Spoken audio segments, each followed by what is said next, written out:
ஆச்சி மசாலா. எந்த சமையலும் ருசி தேடும் ரகசியம் 20 ரூபாய். ஹாலிடேஸ்னாலே அது நம்ம GT ஹாலிடேஸ் தான். GT Holidays, South India's #1 travel brand. You know you are special when you're with GT Holidays. திமுகவுடைய எதிர்க்கட்சி என்ன சொல்ல வரதான் தெரியாம நினைச்சுக்கணும். என்ன திமுகவுடைய எதிர்க்கட்சி அங்க 57 பேர் இருக்காங்க. நாங்க எந்திரிச்சோம்னா அந்த சபையை அவங்க பேசவே முடியாது. எதிர்க்கட்சி தலைவர் பேசும்போது நாங்க எந்திரிச்சோம்னா மாண்புமிகு பேரவைத் தலைவர் அவர்களே, இந்த 100 நாள் ஆட்சி அடுத்த 25 வருடங்களுக்கான ஒரு அடித்தளத்திற்கான மக்கள் ஆட்சி. இந்த ஆட்சியை உருவாக்கியது இளைஞர்களும் பெண்களும். அதற்கு நாங்கள் எப்பொழுதும் உண்மையா இருப்போம். எங்களுடைய முதலமைச்சர் இறந்த எங்களுடைய சகோதரர்கள் அமுதனும் தனுஷாவட்டும் எங்களுடைய குடும்பமாகவும் சகோதரனாகவும் நாங்கள் நினைக்கிறோம். எங்களுக்கு உணர்ச்சியோட ஒரு அரசியல நாங்க இதை பத்தி நாங்க பேசுறோம்.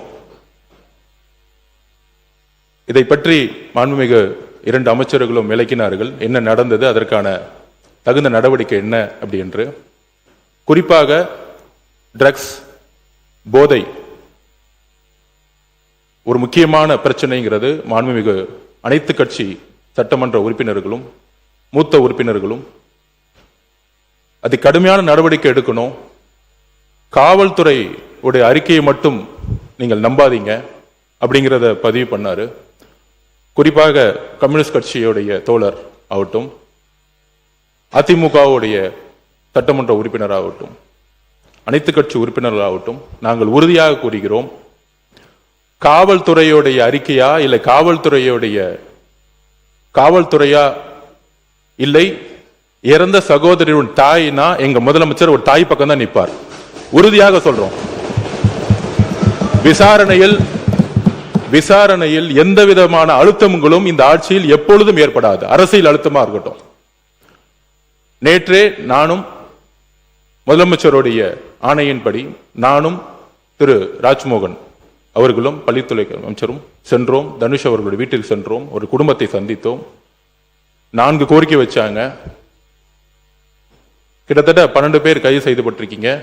இன்னும் சில பேர் இதில் இருக்காங்கன்னு சொல்ல உடனடியாக முதலமைச்சரோட கவனத்துக்கு சொன்ன விசாரணை நடந்துகிட்டு இருக்கு. இறந்த தனுஷோடைய அடக்கம் இடத்துல ஒரு கல்லறை வேணும்னு சொன்னோம். உடனடியாக முதலமைச்சர் அந்த கல்லறைக்கான இடத்தை ஐடென்டிஃபை பண்ண சொல்லியிருக்கிறாரு.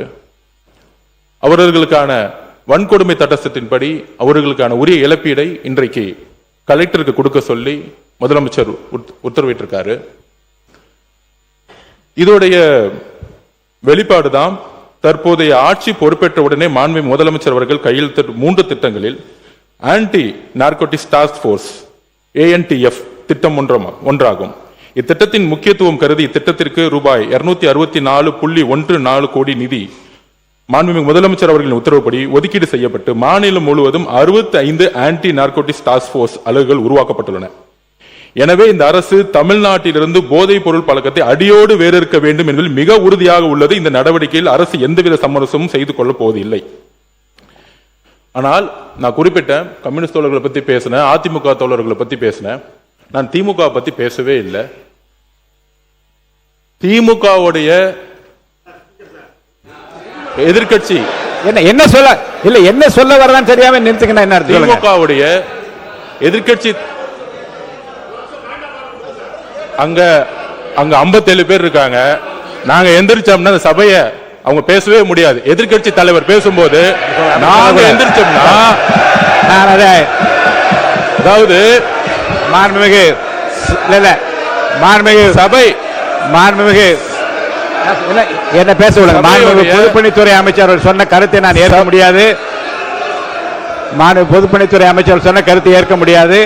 அதை மட்டும் அவை குழு நீக்குகிறேன். நீங்க பேசுங்க. யாரும் சொல்லிட்டு நீக்கிட்டு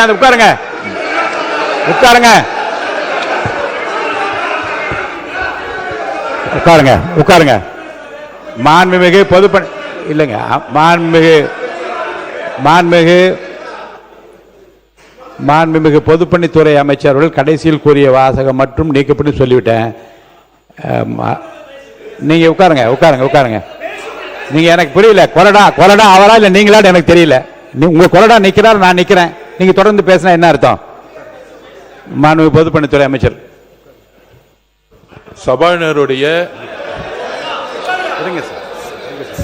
சபாநாயகருடைய உத்தரவுக்கு நாங்கள் கட்டுப்படுறோம். நாங்கள் சொல்ல வந்ததுன்னா, எதிர்க்கட்சி தலைவர் பேசும்போது அரசின் மீது பல்வேறு குற்றச்சாட்டுகள் வைத்தார். நாங்கள் ரொம்ப அமைதியா இருந்தோம். ஒரு குரல் கூட நாங்கள் பேசல. ஆனால் ஒரு ஜனநாயகப்படி எங்களுடைய கருத்துக்களை கேட்க வேண்டும். அதற்கு எதிர்க்கட்சி தலைவராக இருக்கும் கொறடாவும் அதுக்கு ஒரு ஆணையிடணும். நாங்க எந்திரிச்சு பேசும்போது குரல் கொடுக்கிறது அவைக்கு உடைய மரபு மீறிய செயல்ங்கிறத நான் திருப்பி பதிவு பண்றேன். அப்ப ஆதாரத்துடன் பேசுறேன். இப்பொழுது எதிர்க்கட்சி தலைவராக இருந்தவர் அன்றைக்கு டெப்டி சிஎம் இருந்தாரு. திமுக ஆட்சியுடைய இந்த போதை பழக்க வழக்கம் இந்த 100 நாள் ஏற்படுத்த முடியாது. இந்த போதை பழக்க வழக்கம் நாங்கள் திருப்பியும் பதிவு பண்றோம். 2020 வரைக்கும் 2020க்கு முன்பு தமிழ்நாட்டில் போதை கலாச்சாரம் இல்லை, உறுதியாக நாங்கள் கூறுகிறோம். ஆனால் இந்த கலாச்சாரம் எங்க ஆதாரம் இங்க இருக்கு. ஆதாரம் ஒரு பேச விட சொல்லுங்க. தைரியம் இருந்தால் என்ன பேச சொல்ல விடுங்க. பேசுங்க பேசுங்க. உண்மை இருந்தால் அமைதியா இருக்கணும். உண்மையற்றவர்கள் தான் சவுண்ட் கொடுப்பாங்க. உண்மை இல்லைன்னா பயம் எந்திரிச்சு கத்த ஆரம்பிச்சிருவாங்க. எங்க பக்கம் உண்மை இருக்கு, என்கிட்ட உண்மை இருக்கு. ஒரு போதை கலாச்சாரம் தமிழ்நாட்டில் அதிகமா உருவாச்சுன்னா எங்க முதல்ல பிரச்சனை வரும்னா, குழந்தைகள் மீது பாலியல் வன்கொடுமை உருவாக்கப்படும். போதை கலாச்சாரம் உருவாகும் பொழுது குழந்தைகள் மீது பாலியல் வன்கொடுமை அதிகமாகும். இதுதான் ரெண்டுத்துக்கான நெருக்கம். அதுல 2020 தமிழ்நாடுடைய காவல்துறை அறிக்கை சொல்றேன். 2020 4338 கேஸ் போஸ்கோ வழக்கு. 2021 6064, கிட்டத்தட்ட 2000 கேஸ் இன்கிரீஸ் ஆயிருக்கு. 2022 6580 கேஸ். 2023 6968 கேஸ். 2023 2024 குறிப்பாக இதை நோட் பண்ணிக்குவாங்க மாண்புமிகு பேரவைத் தலைவர்களே. 6968 இருந்து 10,046 40% போக்சோ வழக்கு அதிகமா இருக்கு. அப்பொழுது இப்ப நாங்க ஆன்டி ட்ரக்ஸ் போர்ஸ் போட்டிருக்கோம். எங்களுடைய முதலமைச்சர் பிரச்சாரத்தை உருவாக்கி இருக்காங்க. முக்கியமான இன்னொரு ப்ரூஃப் சொல்றோம். மாண்புமிகு எதிர்க்கட்சி தலைவர் இதை பத்தி சொல்லணும். முக்கியமான ஒரு ப்ரூஃப், பாலியல் தொந்தரவில் 2.5 வயது பெண் குழந்தை பலி. கற்பழிச்சது திமுக உறுப்பினர். 2.5 வயது குழந்தையை கற்பழிச்சது 2.5 வயது குழந்தையை கற்பழித்த திமுக உறுப்பினர். இதை பத்தி இதற்கு முன்பு டெப்டி சிஎம் இருந்த இன்றைக்கு எதிர்க்கட்சி தலைவர் 2.5 வயது குழந்தையை திமுக உறுப்பினர் கற்பழிக்க பொழுது என்ன பேசினார், என்ன நடவடிக்கை எடுத்தாங்க? போதை ஆன்டி ட்ரக்ஸ்க்கு எதிராக எத்தனை மீட்டிங் இந்த 5 வருஷமா பதிவு பண்ணாங்க. அயலகத்துறை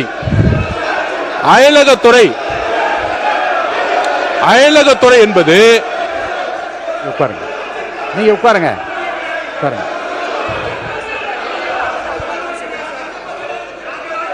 அதாவது அயலக யாராவது என்பது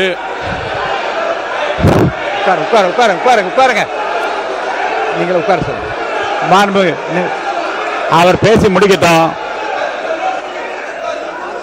மாண்புமிகு பொதுப்பணித்துறை அமைச்சர் அவர்கள் நீங்க உட்காருங்க. நீங்க உட்காருங்க. மாண்புமிகு பொதுப்பணித்துறை அமைச்சர் வரிசையாக வகைப்படுத்தி சில ஆதாரங்களை கொடுக்கிறார். இருங்க, நான் வாய்ப்பு தருகிறேன். அவர் பேசி முடித்ததும் உங்களுக்கு வாய்ப்பு தருகிறேன். நீங்க சொல்லுங்க, பதில் சொல்லுங்க. விவாதமே கூடாது என்றதல்ல. மாண்பு உறுப்பினர் பாருங்க, 55 விதியின் கீழே கருத்து சொல்வதற்கு நான் அனுமதி அளித்திருக்கிறேன். அவர் கருத்து சொல்றாரு. அதுல மாறுபட்ட கருத்து இருந்தால் உங்களுக்கு நான் அனுமதி தரேன். நீங்க பதில் சொல்லுங்க. உட்காருங்க. இப்ப பொதுப்பணித்துறை முடிச்சிருங்க. பொதுப்பணித்துறை அமைச்சர் முடிங்க. அடுத்து உங்களுக்கு தரப்போறேன். உட்காருங்க. நீங்க கொடுங்க. இருக்க விதிப்படி தான் நடத்துறேன். நீங்க வாங்க. நீங்க ஓகே.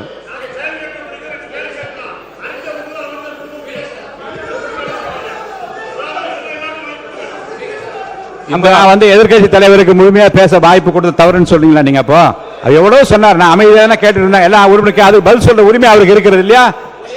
இல்லைங்க, மாண்பு எதிர்கட்சி தலைவர் பேசுகிற போது கவன ஈர்ப்பு தீர்மானத்தை தாண்டியும் தமிழ்நாடு முழுவதும் நடந்த பல சம்பவங்களை சொல்லுகிற போது அமைதியா கேட்டு அதுக்கு பதில் சொல்வதற்கு உரிமை ஒரு கலெக்டிவ் ரெஸ்பான்சிபிலிட்டி மந்திரிகளுக்கு இருக்கிறது. முதலமைச்சர் இல்லாவிட்டாலும் கூட ஒரு கலெக்டிவ் ரெஸ்பான்சிபிலிட்டி அடிப்படையில் அமைச்சர்கள் பதில் சொல்லுவார்கள்.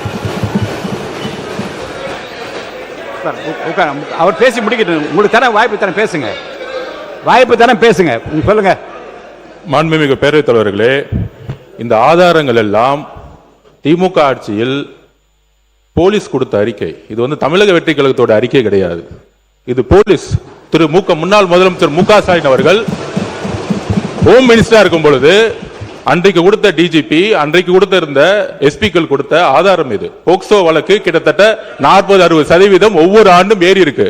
2.5 வயது குழந்தையை கற்பழித்து திமுக உறுப்பினர் எஃப்ஐஆர் போட்டது உங்களுடைய அரசு தான். அதை தான் நாங்க பதிவு பண்றோம். அதுவும் அதுவும் அதுவும் அதுவும் அதுவும் அதுவும் மக்களுடைய பிரஷருக்கு வந்த பிறகு அந்த நடவடிக்கை எடுத்தாங்க.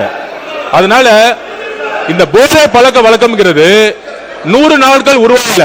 இதை அடித்தளத்தில் உருவாக்குனது திமுக தான். அதனால்தான் மக்கள் உங்களை தூக்கி எறிஞ்சிருக்காங்க. உங்களுடைய தோல்விக்கான காரணம் போதை பழக்க வழக்கம். இதை நாங்கள் உறுதியாக இங்க பதிவு பண்ணிக்கிறோம். எங்களுடைய தலைவர் ஆட்சியில் உறுதியாக அரசியல் தலையீடு இல்லாமல் யாராக இருந்தாலும் கடுமையான கைது நடவடிக்கை எடுக்கப்படும் என்கிறதை நாங்கள் இங்கு உறுதி கொடுக்கிறோம்.